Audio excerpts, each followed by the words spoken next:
Welcome to The Dating Lab, the podcast that makes midlife dating simpler, saner, and maybe, hopefully, a little less overwhelming. I'm your host, Alyssa Dineen, and each week we'll break down one real dating challenge that adults 45 plus face today. From confusing apps and unclear profiles to first date nerves and slow fade messages. And you'll walk away with at least one practical tool you can use immediately to date with more confidence, clarity, and momentum. Think of this as your bi-weekly place to experiment, learn something new, and hopefully try something new without the pressure. All right. Hey, everybody. Welcome back to the Dating Lab. I could not be more excited than I am to announce our guest today. It is Stacy London, TV personality, designer, stylist, author, midlife advocate. A multi-hyphenate. Multi-hyphenate. It's amazing. And she's best known for being the co-host on the iconic TLC show What Not to Wear, and also as a regular correspondent on shows like Today, The Oprah Winfrey Show, The View. And she launched her new TV show with Clinton Kelly called Wear Whatever the Fuck You Want. F you want. Can you say fuck you want? You say F. Personally, I like to say wear whatever the fuck you want, but the title is wear whatever. Okay, wear whatever the F you want. And she also has a book called The Truth About Style, which is a New York Times bestseller. And then what I'm super excited to talk to her about today is she co-founded the brand State of Menopause to address issues surrounding menopause experience, which I think we can all use help with. And her experience in the women's health space propelled her back into fashion to help people in midlife find a new sense of self-esteem and power in aging. So thank you so much for being here. Thank you so much for having me. Yes, it's quite a number of things that I now do. I know. I can't keep track anymore. Yeah. Side note, Stacy and I are friends also. So I'm just like, she is amazing. I love hanging out with her. She's so fun. You're just as fun as you seem on that TV show, honestly. Oh my God, right back at you. I love that. That's so nice. Let's hang out all the time. I know. But I appreciate that. You know, there are people who I do think that What Not to Wear was a little, the What Not to Wear Stacy, as I refer to her, right, in the past tense, right, was perhaps like a little less evolved and, perhaps a little snarkier than, I am now.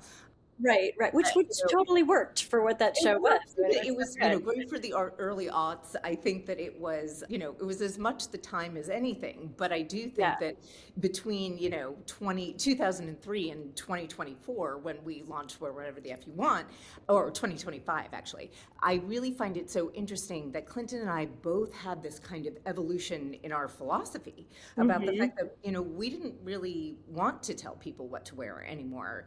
And there's a lot of things that have changed in the last couple of decades to make that so, right? One, we are all about self-expression now as a culture, as a society. I think the attention economy of social media changed everything. And you stop needing experts. You want an expert pilot, but you don't need an expert stylist. And that really, as a client, I feel like, or as somebody interested in fashion, you don't need to hire a professional stylist, somebody who's 10,000 hours of experience to be an expert, because we are attracted now to the people who dress in a certain way that we like, right? So we follow people that we like, and we kind of learn from them rather than being taught specifically like we did on the show. And there are lots of people who have teachable moments on social media, but that's a 30-second thing. It's not an hour-long show. It's a very different kind of mode of communication. And I think because of it, we now prize individual style even more than dressing for your body type, or even more than finding your color palette or any of those things. Because it has become about the individual, not the trend. Yes. Oh my God. Exactly. I love that. Well, you answered my first question, which is going to be, how did the show evolve from What Not to Wear to Wear Whatever the Fuck You Want? It's actually, that is a perfect explanation. And I think I mentioned this to you in a text or something, a DM, where I said, it's so interesting because I feel like that's sort of how my working with my clients has evolved too, is just trying to guide them rather than say, wear this, no, don't wear that, no, you shouldn't be wearing that, you should Don't be say like this. that. Right. Yeah, Exactly. and more just guiding them into what feels good and what makes you feel good about yourself walking out the door. It's like, I think that's so much more important than what trend is happening. I completely agree. And I think that, stylists of a certain amount of experience or a very particular kind of editorial experience may want that to have the kind of creative control, right? But when you're working with clients and when you're working with real people like we did on What Not to Wear and Wear Whatever the F You Want, really the goal is, without your influence, for them to be happy in what they're wearing. And, one thing I always felt strongly about with What Not to Wear was that we could not be constructively critical if we weren't offering you another option, right? If we were just saying you look like crap, that's just critical, right? Right, The right. constructive part comes when we're saying, look at this versus this, right? Look at what you're wearing right now versus try this on and see what you think, right? 9 times out of 10, that person will agree with you that they like the way they look, or they like the alternative better than where they were, because Right. maybe it's just a little bit more fitted, or maybe it's like a slightly better color for them, or Yeah. whatever it is. Yeah. But we're introducing something to them that allows the individual to have agency over their choices. Right. I think right. that's the big thing, is that, we're not imposing style on you. We're trying to find your personal style, what lights you up. Exactly. Honing in on what lights you up. Because I think that, when I think about it, when it's not like people, I mean, in the public eye, people can be incredibly critical. They'll be like, you wore that. There was one time I was on the red carpet for Access Hollywood, and I wore this kind of really crazy avant-garde black dress. And I was wearing braids in my hair, and I had all this like studded diamond jewelry. Like, it was very hard. And I wound up on 3 best dress lists and 3 worst dress lists. And I was like, you see, this is exactly why none of this matters. It's so true. It's so true. How do I feel? Because when I went out there, I was like, I'm being edgy. I'm doing something edgy, right? Yeah. Then the minute I saw that people didn't like it, I questioned myself. Rather than just allowing my happiness about wearing that look when I went out on the carpet to begin with. So this kind of feedback can have a really deleterious effect, I think, if we're very critical of people, right? Or we're really just saying, like, you don't have any style.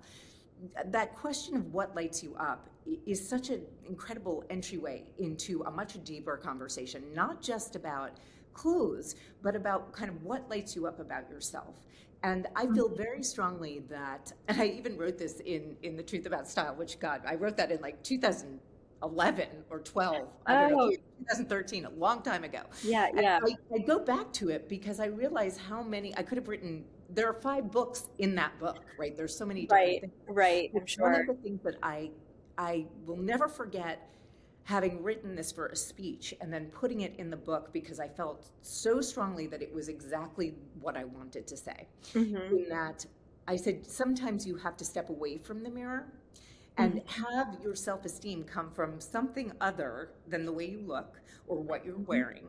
And, let yourself be filled with love and respect, mirrored in the eyes of those people who do love and respect you. There are things that you have to teach yourself about confidence that maybe clothes will help you in that journey. Right. But I also feel like it can't just come from something like clothing. It's got to be a kind of mix of things. Yeah, that's so beautiful. I love that. I just really like that we never have all of our eggs in one basket when it comes to the places that we feel filled with self-esteem and confidence, right? Whether it's the people who love us, or putting ourselves in situations where we feel empowered and we feel confident, we feel capable. All of those things are incredibly important, as well as, dressing in a way that makes you happy. I still believe you need context for dressing, right? So, we do exist in the world around us. So how do we want to be perceived? What is it that we're trying to say? That message, I think, can be honed and it can change over time. I'm going to be 57 this year. I certainly don't dress the way that I did when I was 27, and I don't. Right. I want that allowance, to change, to take place. Yeah. That's so beautiful. Wow, your philosophy is it's blossomed so much, right? It's like, and I think stepping away from the mirror and really like dropping into yourself, for lack of a better way to say it, but and really feeling it rather than just, oh, I look good, so therefore I feel confident. Just really feeling that. Yeah. And that is not to knock a good hair day or a great outfit day. It's not Yeah, of It's just that course. I think that, my primary role my whole life has been to be a stylist. But what I realize is that clothes do much more than, just create an outfit, right? They do Mm-hmm. create a feeling. You want to create more confidence in people so that they trust themselves. Yes. Dress in a Yeah. way that makes them happy. Yeah. That they trust themselves to kind of make good decisions. They don't, I always say that nobody needs a Stacy, right? You've got like a little Stacy in your head. You know when you look good. Right. Although I I would love to have a little Stacy who created all my outfits. I'm just saying, I would love Okay, it. first of all, Alyssa, that is crazy. You're one of the most stylish people I know, just like Thank you. FYI. But I do think, there's a lot to it. There's a lot of psychology and philosophy that goes into fashion. Oh, For so me, much. because it is about personal style. It is not Yeah. about a trend. In fact, if I'm being honest, at the moment, I really struggle with high fashion. I am Yes. disappointed Oh my in God. what is happening, this kind of, musical chairs of the big houses. They're all men. They're all men that we know from other houses that got famous at other labels. And they're now trying to just like, I mean, to me, I it's know. ridiculous. Yeah. It's not only just the emperor's new clothes to me, because I'm Yeah. not inspired by anything. It feels like we forgot how to dress women. Right. And when you've got somebody like, you've got Phoebe Philo, right? You've got, Mhm. Claire, right? At Bottega Veneta. Should I just, I honestly, I don't even keep track anymore because I'm so because not in Bottega that world. Veneta, I Yeah. thought was incredible. And it was Claire Trotter. I think it was her first show, which I loved. Okay. But Phoebe Philo, even Phoebe Philo, the women's wear designer, Yeah. is charging $12,000 for a sweater. To me, that's just as misogynistic as making, like, I don't know, bubble clothes, like Comme des Garçons did back in the day, and expecting that to be flattering. You know what I mean? Right. It's ludicrous. We're charging It way too really much money is. for, look, I understand luxury is the 1%, but there has to be a middle ground, right? Even if we're talking about high design as being art, it's still wearable art. You don't have anywhere to show it except a runway if people aren't buying it. And I just feel that, look, there's a lot of political upheaval in the world. There's a lot of economic upheaval. There's a lot of violence in the world right now. I do think that fashion does reflect the culture of its time. And I think that there's a lot of confusion right now about who women are supposed to be. And I think it really is quite obvious when you look at high fashion. Nobody has found a way to empower her. And I get really disappointed in that. It's one of the reasons that I actually felt so strongly about creating a clothing line for QVC, because I wanted to do something that I knew was going to be good quality, but that was not going to be a fortune. And now the real uphill battle for me is getting people to go shop on QVC as opposed to going to Prada. Right. Exactly. I'm not putting them in the same category, but in terms of price point. But what I am saying is, we think of QVC as like my grandmother used to buy things at 2:00 in the morning from them. Yeah. But it's got such an incredible reach. And so for me, it does. Yeah. you want to build on that in a new way so that people who maybe are buying fast fashion or maybe a little bit, contemporary fashion can spend the same money on something that doesn't feel misogynistic, that doesn't feel age inappropriate. Right.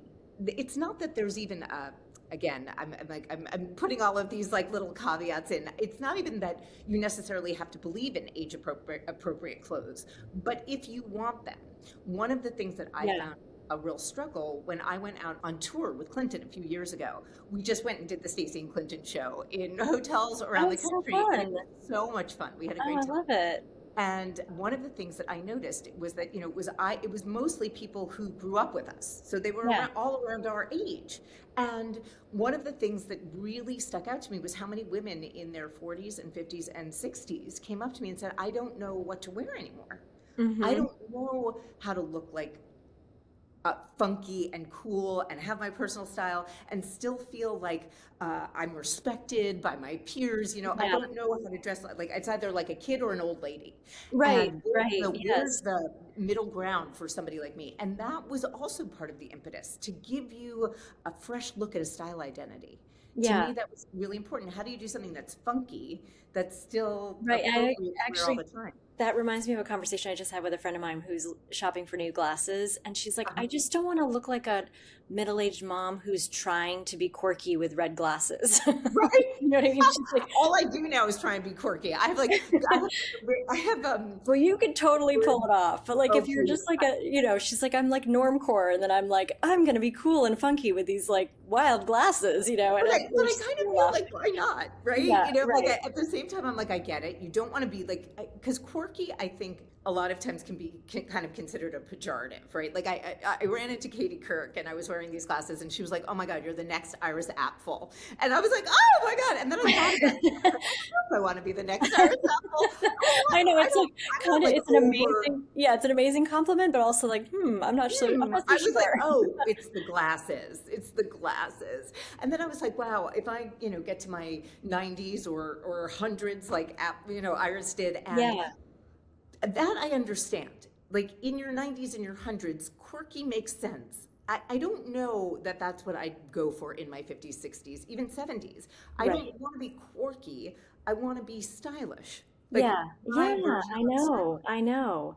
And And I I think think that is a that really big girls, challenge for women in our age group, which is, wanting to have an individual style, but not look like you're trying to dress like you're, a 25-year-old, right. and not dressing like a 75-year-old yet, and kind of just trying to find that balance of and also not wanting to shop fast fashion anymore, but then also not wanting to spend, $12,000. Obviously, there's a big gray area there in Yeah, exactly. between there, but just like trying to find what actually works and in real life, and but making you feel like you have your own individual style. I think it's challenging. It's challenging. And look, individual style is challenging. Remember, you're still going into stores that are buying trends, right? So you go Right. to H&M, you go to Zara, you go to Bergdorf's, you're still going to see whatever the trends are. You're just going to see them at different price points. It can be very difficult to say, I don't want to dress like everybody else. And I don't know how to do that, right? My number one tip is shop vintage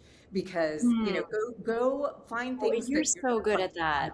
That you are so good at, It's my yeah, favorite at thing. mixing in vintage. I lost that knack. I used to be good at it in my 20s for sure. I was so into it, and now I feel like I walk into a thrift store and I'm like, I don't even know where to begin. And I walk Well, out. that's that. But thrift stores are the hard part, right? Especially Yeah. when they aren't curated for you and you really have to like dig. But I'm a big digger. I don't know why. I absolutely love digging. And Yeah, the there thrill of the is, hunt. Yeah. oh, I do. I love the hunt. I found these Balmain glitter leather hipster pants that were originally $4,000, and I found them for $300 Stop. at this great vintage chain, which is called Second Street Vintage. And I'm Yeah, just, I've seen that. Yeah. yeah, it's on Smith Street. Yeah. So Is I that where took, you got it? yeah, so Oh there's one my in, God. they're all over Brooklyn. They're all over the Yeah. country. I've been They're in in the one on Smith Houston, Street. they're in Yeah. Okay, I Reno, need to they're like give it another all shot. over. And you can go online and look at the merchandise they have across the board. They'll put up everything that's in store. And if you buy it online, if it doesn't get sold in the store, they'll send it to you. And so I just got this incredible pair of Ange Mulemeister boots that are in Oh, perfect condition for okay. $300. Oh And my God. they are incredible. So that's the type of thing that I'm like, I love to look for things that are in good, pristine condition that, I mean, nothing with smells or tears that can't be, finished off properly Right, or right, tailored properly. But right. for them, I also love $5 bins, Yeah, at yeah. Goodwill. So it Okay, really you're does depend. inspiring me. Yeah, we should go vintage shopping together I sometime. would love to. I mean, I will, please let me take you. I've also been looking in all new places in the city. Oh, Having really? moved, it's the opportunity to go and, I mean, I grew up here, so I'm seeing the city in a new way for the first time, which is kind of amazing. I'm 56 and I've only moved 4 times in my life. So I am not, That's I hunker incredible. down and I don't like to move. Oh my And God. but I've the moved great 4 times in the last 6 years. So I feel like most people are like yeah. that. I am just like, I just want to stay put. And so Yeah. moving for me was a really, really big deal. And it's been so interesting to see the city from a different vantage point and to Mm-hmm. learn about different stores, restaurants, all these things. I'm finding myself Yeah, very taking a different curious in subway my own now. home. Yeah, all of those things. Yeah. Okay, so what are your favorite vintage stores? Well, Anywhere, like Second Street is anywhere. like I have been doing serious damage. I can't lie. Okay. I got a lot of Christmas presents there because I just thought they were Oh, that's incredible, a right? great idea. Yeah. Especially when my whole thing is I want to give things to people. I'm also not a big present giver at the holidays or on birthdays. I'll forget your birthday. It doesn't matter. I don't expect anybody to remember my birthday. It's not that I'm trying to be rude. It's just that if I see something for you, I'm going to buy it and give it to you whatever time of year it is. I can't Right, wait till right. your birthday. I'm not waiting till Christmas. So when it gets to Christmas, if I already gave you a great present, I'm not going to do it again. Yeah, right, right, right. Yes, exactly. Yeah. I like things to be very individualized. Yeah. Oh my God. Okay. So Second Street Vintage, and then what would you say your other top two are? Oh God. Well, I just went to a place in Greenpoint, Brooklyn called Mm. Fenestrella, which also does furniture. So they have a space in Greenpoint that has clothing and some home goods. They also have a showroom, I think, at 200 Lexington, which is all furniture and home. But they have incredible, just racks and racks of clothes that are all different designers. Some who have stores, some who only do, like the kind of a current affair like these, or Normal, NYC, any of the big, big companies that do Hmm. the vintage fairs. And so they also have this place in Greenpoint. I really was like, beside myself over a pair of chocolate brown wide leg pull on satin pants. But I Ooh. was wearing jeans and I just put them over my jeans and they were already too big. So I was like, this is not for me. Yeah, got it. Okay. It Okay. is a big thing. You do need to know when to walk away from vintage. Right. And that, yeah, and I think that's where I also have flubbed up in the past. Like, oh, it's just to die for, and it might not fit me exactly right, but Right, it's but fine. I'll do it. So yeah, I'll worry about it I later. know. And sometimes you can, and sometimes you can actually get things tailored and they look great. And sometimes you're like, yeah, it was just a little bit off and it never quite works, or it can't be Right. tailored the way that you thought it could, or any of those things. So one of the things that I tell people, particularly when vintage shopping, is act as though you are a tourist. You are just here to see. You're just here to see Right. sights. And that, like, if you find the perfect postcard, you're going to buy that, right? But Right. think of it as like everything is just there for you to see for visual stimulation. It's not necessarily about the get, because Yeah. the get That's a really good way to look at it. requires it to be great. Yeah, that's a really good way to look at it. Okay, you heard it here. Vintage shopping is where it's at. It really is. And Mix with I go things to that all the you big get. Yeah. fairs. So, Sorry. like, I go to a current affair, I go Hmm. to Normal NYC, I go to the Manhattan Vintage Show, I go to Artists and Fleas, wherever I think that Okay. there's the potential that I will find something. I mean, I've been to stoop sales where I found great stuff. Right, right, right. How do you feel about the Real Real? I love the Real Real. I bought Okay. tons of stuff from the Real Real. Yeah. The one issue that I have is I've also sold stuff with the Real Real. And Right. that I think is not a great Yeah, idea, only because you don't know when things are going to get sold. So it's not like you're going to get I a check know. right away. And I then know. you may get a check for I $5.95 know. And you're for like, something wait, that like went on, clearance. And you get these like, or 36-cent check, or it's just a little yeah, crazy. it's a little depressing when you're like, It's wait, but I spent, you know, exactly. 5 times that or 20 times that or whatever it is. Exactly. Yeah, like it. What I Yeah, realize now is that once you buy something, furniture, a car, clothing, really its value completely diminishes. Now, I know yeah, people will say with jewelry and with certain designer furniture, even designer clothes, all of this stuff. Let me tell you, when you go to sell it, you will see how little that you're going to get for it. yeah, Like, yeah. its No, it's so value true. decreases. And No, the and actually a lot of some of my friends that we used to do the Real Real, we kind of gave up on it too, honestly, because of that. yeah, It's like now I'd rather just give it to a friend than, you know what I mean? It's like, and I so do stoop sales yeah, that's a really good because idea.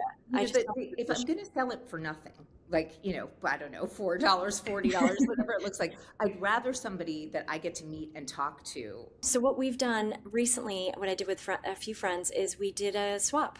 Yes. And They that's the came over other thing. here and we had dinner and wine, and we just, the four of us, like, are all roughly around the same size. Some, maybe shoe size is a little bit different, and it was great because I got rid of a bunch of stuff that I've been like, if I brought it to the real, I would have made like 39 cents. And it's like, and then I saw it go to my friends and now I get to see them wear it and vice versa. And so like, I ended up I with, think that's great. I love the idea of a swap too. It doesn't, you don't have to sell anything. It really just is about, I don't know, I am very interested in the circularity of fashion. I am concerned, even, with my clothing line, that we are, making more landfill. Like, that's not the idea. The idea is to make things that are going to last and have value, and that you buy and that you don't have to think about buying again for a very long time, if ever. And I feel strongly about that. And I feel strongly about pieces that I call character builders, which are literally the thing that makes the outfit. Right? I always say to people, you don't have to think about the whole thing, right? Denim is a great canvas, whether you do fancy denim or casual denim, it doesn't matter what the shape is. I say keep every shape that comes out and just have one or a couple of the ones that really are best for you, that flat barrel or wide or boot cut or whatever it is. And because I don't care whether skinny jeans are out or in, that doesn't matter to me, right? I'm like, if skinny jeans are on, you wear them. Because people aren't like, wow, look at her, so current in the trend. They're just looking and they're like, wow, she's got a great ass. So wear the skinny jeans. You know what I mean? But then there's always that piece. Like for me, I love vintage outerwear because I feel like I can dress up. I'm wearing a black sweater right now and black barrel jeans, but I have this incredible kind of cranberry red suede coat from the 1970s from Christian Dior that just makes the whole look. So I don't need to do too much, and I don't need to spend like on everything in the outfit. I got these jeans off of oh God, what was it, like Depop or? There's a couple of resale sites that I've been paying more attention to. Hold on, I'm going to look for them. What about Poshmark? Do you ever use that? Poshmark, that's actually where these jeans came from. Yeah, nice. So the Poshmark, these were $15, I think. Yeah, $15. And jeans cost way more than that. I mean, jeans can be insane. So to get great cheap jeans that are secondhand, I wash everything. I make sure everything is, completely clean. But I think that it's a much more fun way to shop, and it makes, I think, your style become much more individual. It's part of, having things that you'll have dealers that will cultivate very similar pieces. Like, one fair I just went to was all 90s and early 2000s designers. Oh my God. Right? Because that's what's in right now. So you'll see that very good vintage dealers will always kind of reflect what is trendy by pulling that stuff from the originals. Like whatever is trending is probably cyclical. If the 70s are in, they're going to pull clothes from the 70s. And if the 90s are in, that's what they're pulling from. So, they can help you in that way a lot, but you'll be wearing something that not everybody just bought at the same store. Right. Yeah. Such good advice. I mean, I feel like, for people that don't want to spend a lot of money and also don't want to contribute to the landfill, it's like all of this is such, good advice. Yeah. Well, I mean, I think if I'm not mistaken, so don't quote me on the actual number, but I do believe that I heard or read somewhere that we have enough clothing right now on the planet for the next 8 generations. Oh my God. So wow. Think that there are 8 billion people in the world, and the next 8 generations already have clothes that are here. Wow. And that's actually really shocking, but also sort of makes sense. But when you hear that number, it's like it's really depressing. Yeah, we really all should be secondhand shopping. But I think that in some ways that is going to happen, right? I mean, even just with outlet stores, like I don't care if you're not buying things full on retail, you can still buy new stuff. That's fine by me. I just,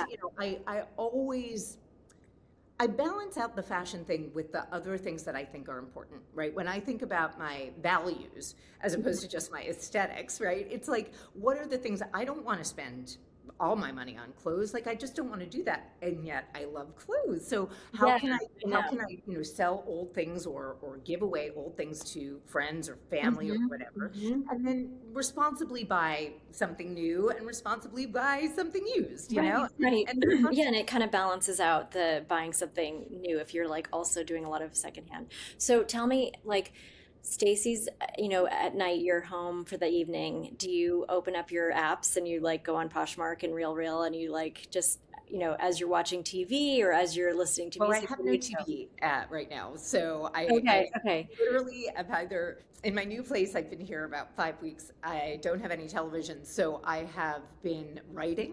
Oh, My nice. dog and I will sit on my bed and look out the window for hours. For Ah. hours. It's incredible. Watching the sunset it's So remarkable. yeah, so before we started recording, Stacy showed me she's living right on the water in New York City now in Brooklyn, and it's so cool because she's like gets tons of light, and so you see the sunsets and you see all the yeah, it's so And awesome. I mean, Alyssa, but I don't know that your listeners would know that I had a first floor and a basement apartment. So I Yeah, never looked out on the street, right? It just was like people could just look into the apartment. So I always had curtains, and right.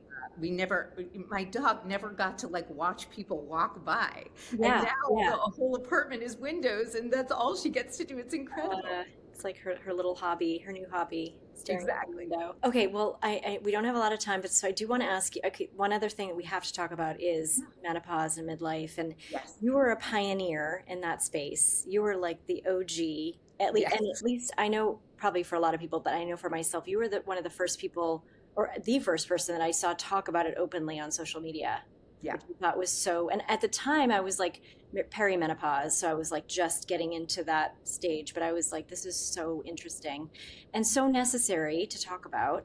So necessary. And so tell us about like you've started State of Menopause. Where is that at right now? And like, Yes. tell us So your journey in perimenopause, I that wound space. up closing. And I closed it because when I acquired the company, after it had been sort of formulated for skincare and hair care, my issue was that pretty rapidly I figured out that I had acquired a company that had good product, no question. The product was lovely, Yeah, but it actually there was I nothing really loved it. incredibly special about it, right? There was Mhm. nothing that was like an innovative new ingredient. There was nothing that hadn't been used before. And I was a little frustrated by the fact that what I saw as people coming to the site, hopefully there to shop, were just reading the articles. They needed information. And Mm, we would get a million hits a month and nobody would buy anything. And I wow. realized, well, that's because nobody needs a face oil when they're in perimenopause that they can't get from somebody else. I'm not Right. offering something that is special enough to feel like I'm really listening to the consumer. And she Right. is in such a high need state. The idea that I was going to try and sell her something that wasn't effective was absolutely unacceptable to me. I was like, I just can't do that. Right. It Right. gave Yeah. me a platform and an opportunity to bring menopause into the cultural conversation, for which I'm eternally grateful. But I Yeah. realized that I wasn't going to help this consumer by trying to sell her skincare and hair care products that a zillion other companies make. And Right. Right. I'm just not interested in being on the wrong side of that, to be honest, Yeah. because I was in such a high need state. Right. So Right. really, the entire menopause conversation, I think a lot of us thought that the way in would be beauty. But menopause is really not just a stage of life. There are actual symptoms, if you will, issues, Mhm. if you will, Mhm. that require different kinds of medical attention. And that can't really be an over-the-counter group of products, right? That it's going to confuse people if you have a vaginal moisturizer and a hair conditioner, and what is holding all those products together. Now, another company that is Stripes Beauty, which Naomi Watts founded, is important to understand because what she did, which I think was very important, was instead of creating categories like I did, like hydration and cooling and repair and things like that, Mhm. trying to differentiate the products, she really Right. said all of the products are for hydration. Mm. And that hydration, dry skin, dry hair, being dehydrated just generally. Those are things that are actual symptoms of menopause. That requires, and they have a different ingredient that they use in all their products that was new to the market. It's a different way of helping than, for example, like what I started. And when I recognized that, I realized that we had to be having, I didn't want to sell something. I felt like if I was making profit off of something extractive, that, I mean, one, I just wouldn't want anybody to do that to me. So I couldn't do that. But I think it is, what was my intention, right? Yeah. My intention was trying to figure out my next stage of life. And I was really struggling with menopause. And I thought, why don't I talk about this? I can't be the only one. I can't be the only one who feels completely insane. Yeah. And once I realized how much of a conversation it needed to be, it was very clear to me that I would be best off for my life and for this consumer to be advocating for women's health rather than trying to sell into a new vertical, right? Like a product master. If I really I felt the future of menopause years ago. I knew it was going to be important. But the way that it's really turned out is much more about lifestyle. It's not just about what lotion you're using. It is about sleep, nutrition, and hormones. And are you doing HRT? Can you do HRT? It's just become a much more important conversation in the health sphere. And now we get into talking about aging and longevity and how are we going to age? How are we going to live well? How are we going to live well as we age? These are bigger questions than just what a face oil can do. So I wanted to be part of that bigger conversation. Yeah. Oh, I mean, we've made a lot of progress, right? I would say, you look at Tamsin Fidel, look at Evernow, MIDI, Electra, all of these companies, they now work with a zillion clients, right? But also look at what Weight Watchers is doing. It's trying to reinvent itself as not a diet culture, but a lifestyle culture. And they want to start doing hormones and they want to start doing things. Brilliant. Yeah. Wow. Interesting. But to me, that makes sense, right? A lot of women will get upset because they gain weight in midlife. Now, most doctors would say that's not specific to menopause. It is specific to aging. Our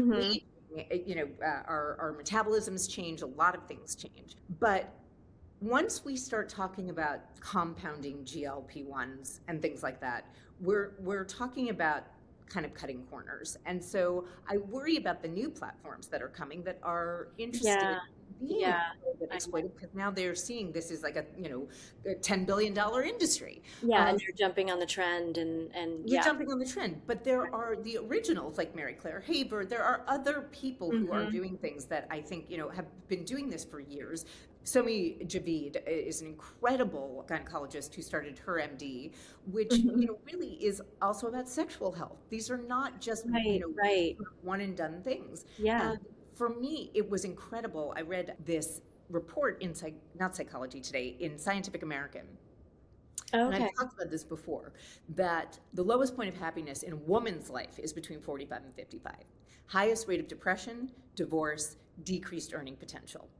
And you're going to tell me that just perimenopause just happens to happen at the same time? No. Of course, the incidences of depression, divorce, and decreased earning potential are higher because menopause potentially is responsible for all of those things, really. Right? Your mood changes. You may get sick of your partner and be like, I'm done. I'm out. We know historically that really after 50, women's decrease in earning potential is significant. And those are things that I want to fight against. So how can people find what you're doing and what the next thing that you're doing? I left everything up in terms of our social media. So any article you want to read or anything, stateofmenopause.com, or go to Shop State of on any of the social platforms. We have all of our articles, all of our research that's been done. All of that is still up there because I didn't want to take that down for the people who are interested. But also, again, all of these telehealth companies are great places to get information. I do talk about Electra Health quite a bit because they did a list of the most common menopause symptoms and different ways in which to approach those issues. One's homeopathic and one is medical, right? And I Okay. think there's something very interesting Yeah. about that, Well, I'll have to look at that. or naturopathic. We'll link that in the show notes for sure. Yeah. Sounds And really, I think really that, good. again, the other thing that I'm recognizing is that midlife is like a little bit, I mean, it's like it's like a thunderstorm in a teacup, right? It's Yeah. That's a significant good if way you to put happen it. to be the teacup, but it doesn't, it's just big. It's a big life moment. And Mm-hmm. we don't treat it that way. We talk about adolescence and we talk about marriage, we talk about pregnancy. We don't talk about menopause in a way that feels empowering. Yeah. One, knowledge Yeah. is It's power. like gets talked about in like, how can I deal with this or get through it? And, Right, and just trudge through it basically. And right. And yeah, I mean, I've said myself, menopause is hard, but it isn't hopeless, right? And that's right. that's the thing. The more community we have around this, the more women who are talking to each other, the more women who are recommending the doctors that, have really done well by them and listened to them and all of that Yeah. stuff. I Yeah. think is incredibly important. But I think we're also moving into the stage where we get it. We don't need, we still need the rest of the country. I'm still convinced that 8 years in, more people need to be talking about menopause and understand than there are right now. Mm-hmm. Some Okay. of that is out of shame, some of it is out of ignorance. We just don't know. And there was no information for the longest time. I So we're mean, still getting none. people on board. Yeah. But what I can also see happening is the bigger conversation around midlife really needs that kind of, we understand it's a thunderstorm in a teacup, but it does have incredible freedom on the other side of it. And I don't think we talk about really the benefits enough, not just in terms of knowing who we are or being, more financially solvent than we were in our 20s or things like that. I really believe that it is much more about allowing ourselves to evolve, allowing ourselves to change, not Right. getting stuck in this idea that I'm one way, I look one way, I act one way, I'm just this one way, that we have to have a little bit more grace with ourselves. And, that sometimes Absolutely. that's hard. Yeah, absolutely. Ah, Stacy, you are you are a force. Yeah, well, you are too. Seriously, what a great conversation. I mean, fashion and menopause, and you're a wealth of knowledge. Well, you know what I realize? I think when it comes down to it for me, it's all under identity. Mm-hmm. When I Yeah, think about yeah. it, I think that I have always been fascinated by the concept of identity, Mm-hmm. how we identify, why we identify, what are we naming things for, right? What are we naming attributes about ourselves or like words to describe us? Who are we doing that for? Are we doing that with a true understanding of ourselves that we're trying to explain to other people? Or are we doing it to please other people? And I Yeah, think you have to look at this at different yes, times in your life because when yes. you're younger, you probably will be pleasing other people. Right. That is part of Exactly. learning who you are. But Yeah. at a certain point, you do want to put your feet in the sand and say, the buck stops here. I Yeah, just, yeah. I think that introspection is underrated. And I don't even like therapeutic. Like you don't have to go to therapy. No, no. Yeah. Really knowing and understanding yourself, your motivations, all of these things, the more intimate you are with yourself, the more you're able to trust yourself, the more you're able to rely on yourself, I think. And Mm-hmm. one of the things that I've always found interesting is my friend Latham Thomas, who is a birth doula, was talking about the fact that women have never been taught to feel safe in their bodies. So when people tell us to trust our gut or go with our instinct, how can we Mm-hmm. do that if we've never actually been taught that our bodies I are safe places to be? Yeah, I That was it's never not taught just that. about Yeah. racking ourselves over the coals because we gained 5 pounds. It's not because pregnancy can be scary and nobody tells us anything about it. Postpartum can be scary. Nobody tells us anything about it. Mm-hmm. Menopause is scary. You get your period. It's like, it's blood, but okay, now you're a woman. All of these Right. weird But don't concepts. talk about it. Yeah. Right, that the way that we kind of celebrate being a woman, and yet the end of your period is something just to mourn. No, take all that money you had to spend on tampons and pads and go buy earrings, get some shoes. There's a Right. way to reframe, I think, the entire conversation about aging when it comes to women in particular that could make us a lot happier. Right. Right. Absolutely. I love the reframe of all the money you save on tampons, spend Right. it on a new pair of shoes. Yeah. Exactly. That's a good reframe. I think a They lot of should be free anyway. And since they're not, then you should I take that know, money and buy something exactly. you love. Oh my God, you said it. Seriously. Yeah. This is such a great conversation, and thank you for sharing all of your wealth of knowledge. Seriously.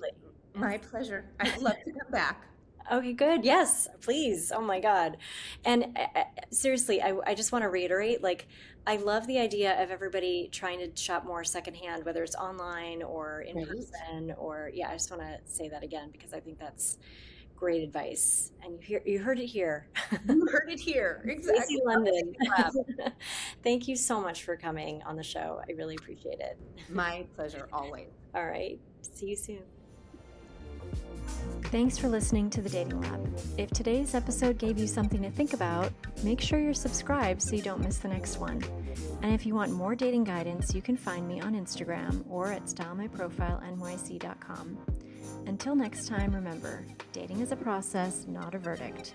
You're doing better than you think.